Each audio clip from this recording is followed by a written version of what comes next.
अम्मी, अब्बू मुझे आज बाकरा मंडी ले जा रहे हैं। वाह अहमद, फिर शरारत मत करना। मैं बहुत अच्छा बच्चा बनूंगा। चलो बेटा, दर हो रही है। वो अब्बू, इतने सारे बाकरे। अहमद इधर देखो, ये वाला कितना मोटा है। अरे ये बाकरा मुझे घूर रहा है।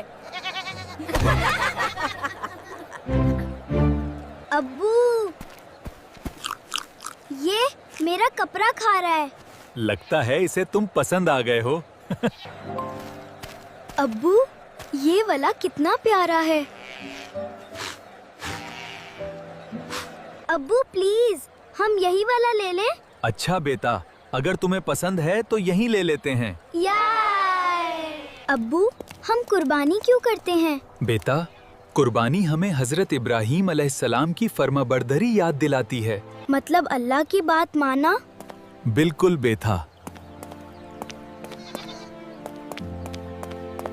ये सबसे बेस्ट बाकरा ईद होगा।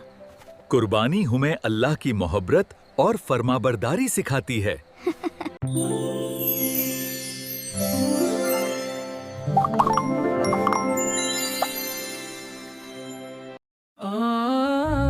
en mi casa, en mi casa.